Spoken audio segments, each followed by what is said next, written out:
Shaq keeps it real. Open up to a woman? Yeah. Never. No, never. When's the last time you think you've opened up to a woman? We don't. In your whole life? Bro, I'm telling you. Oh, no. If they gonna tell you, you can. Because once you do, whenever something go down, they're going to throw it back in your face. Oh, That's why. That's real. That's why. So you can't ever. That's why you cry, because your dad left. Yeah. I had a friend who was dating this girl, and this girl wanted to take things to another level, and the guy did not want to. Basically, the guy, he came from a single parent home, and he had told the woman that he came from a single parent home. And so she said, okay, well, the reason why you don't want to, take it to the next level, you don't want to get married, is because you came from a single parent home. You don't believe in it. You don't believe in love. And for him, that was not the reason. The reason was actually that, what's up, guys? It's Bad Decisions, where we watch people make bad decisions. It's your boy Sherm. It's your man Jay. Generally speaking, I don't think that any one person should know any and everything about, should know every single thing about you, every solitary detail about yourself, every deepest, darkest secret about you. Different people serve different roles in your life. I think if one person knows every single thing about you, that puts you in a vulnerable position in relation to them. That's why you cry, because your dad left. Yeah. And no matter who that person is, it could be your mama, it could be your brother, it could be your sibling, your other siblings, it could be your spouse in this case. I don't think it's good that for any one person to know everything about you. Some people might say, that's not being vulnerable, but as far as vulnerable, emotionally in a relationship. Yeah. But at the end of the day, just because someone is your wife doesn't mean that information you tell them is not going to influence how they see you. People can be spiteful, and if you tell someone something in confidence that is like Samson telling Delilah about his hair, it could come back to bite you. I had this exact same conversation with one of my friends this week. One thing that he was saying, he's been in a relationship for a while, and he said that he likes confiding in his girl because, for example, if he's having a bad day at work or he's going through a tough situation, as guys, we're more rougher with each other, and we don't want to hear that all the time, right? So for him, it's nice to have someone that will be able to listen to him and not always be like, all right, bro, shut up. But at the same time, right, I can also relate to Shaq because there are some times where, let's say, I was talking to a girl, I was in a relationship with a woman, and I did tell them something, and I got an argument with that person, and they did throw it in my face. Whenever something go down, they're going to throw it back in your face. That's why. Real. So this is how I kind of look at it now, right? Now that I'm older, I delegate.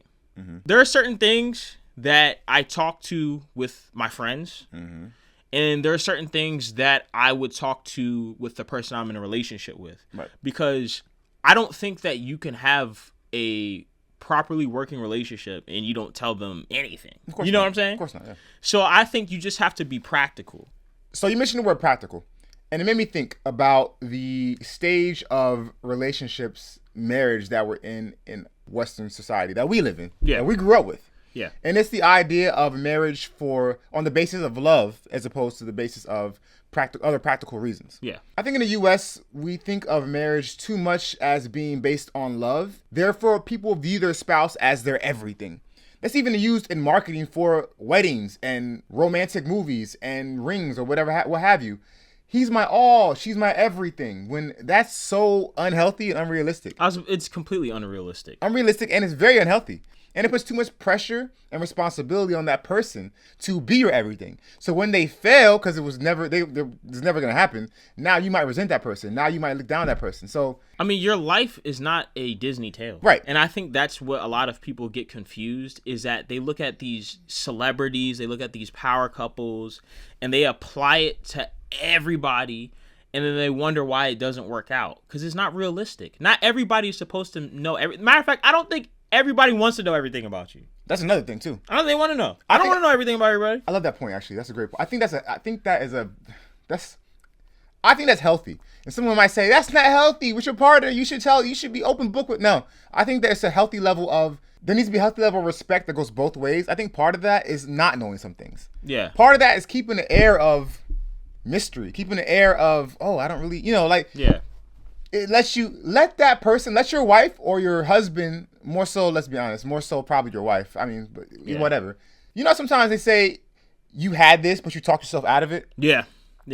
So that's what I mean. Like, maybe by you sharing everything to your spouse, you're talking yourself out of that respect she has for you in a sense. Because now she might think of you as one way. Oh, he's so stoic and strong. Yeah, you might be a courageous man. You might be all those things. But put it this way. Maybe you have a fear about something.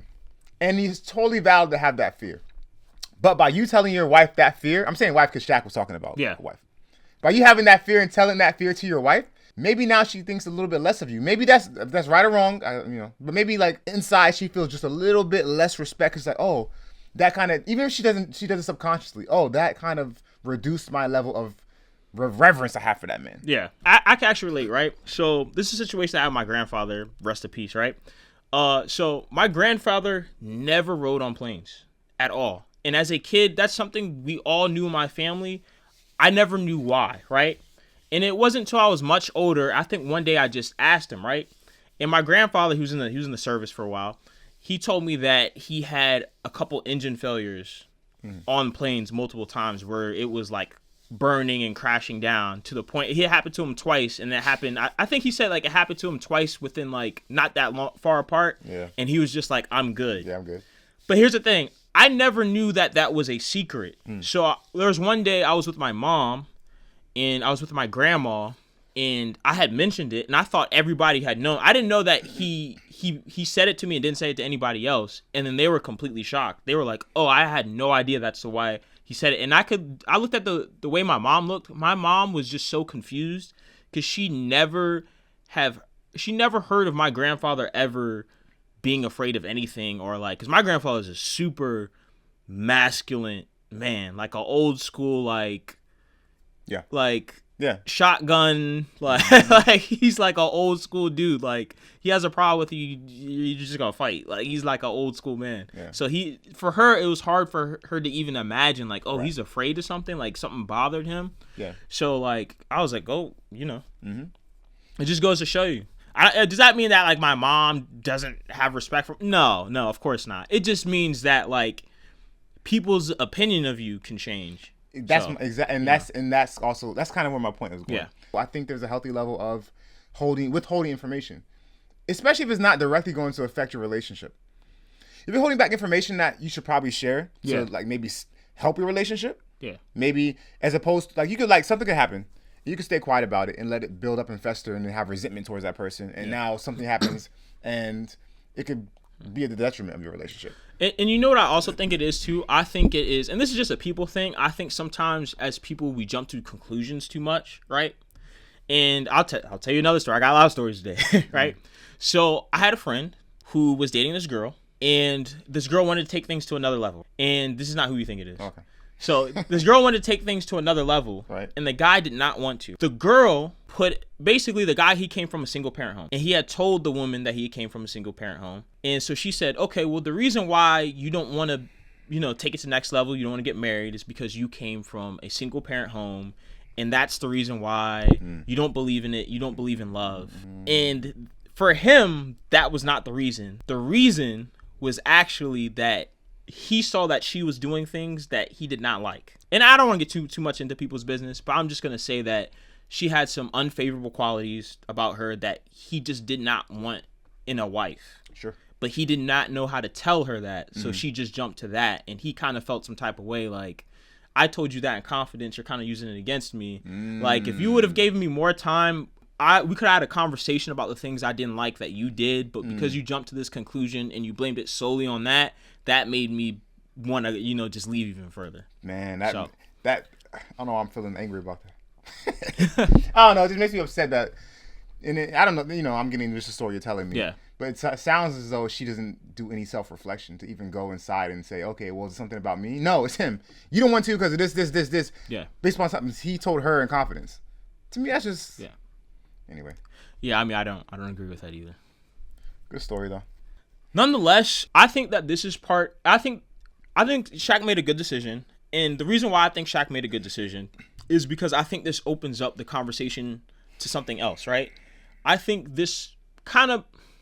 a lot of men, right? They don't like opening up to women because they're used to seeing men get really criticized. For example, like this thing that's happening now, right? A lot of women will say, okay, well, men are sassy now. And it's like, no, they're just have a comeback or they're just sharing their opinion.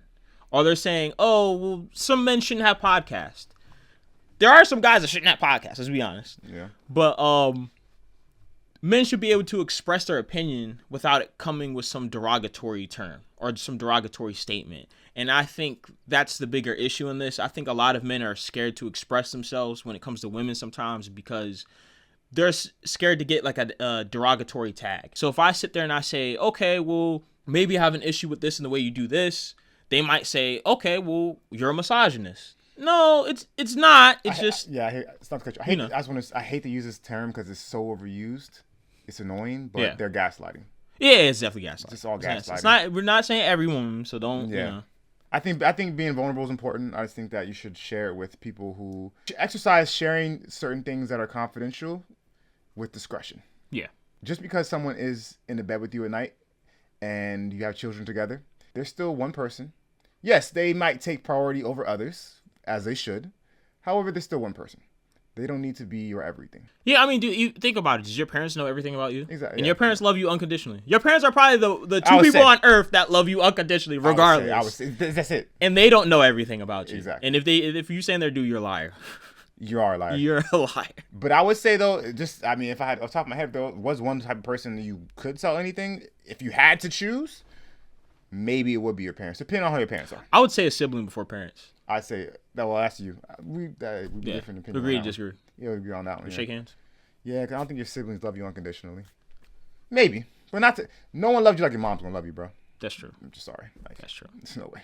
It's an unreasonable type of love, which is okay. I'm just saying that because there's certain topics you can discuss with your siblings. Like, let's say you're talking about some. Yeah. You know, you can't talk to your mom. She could be like, Sammy, you can try your Viagra. You know, it's up to you. And you're like, all right, mom. But anyway, so. Yeah, I mean, listen. Nonetheless, I think that, like I said before, Shaq made a good decision. You think good decision, bad decision? Good decision. Good decision. All right, guys. If you think Shaq made a good decision, leave a like, leave a comment. If you think Shaq made a bad decision and he's a misogynist, leave a like and leave a comment. All right, decision makers, we're out.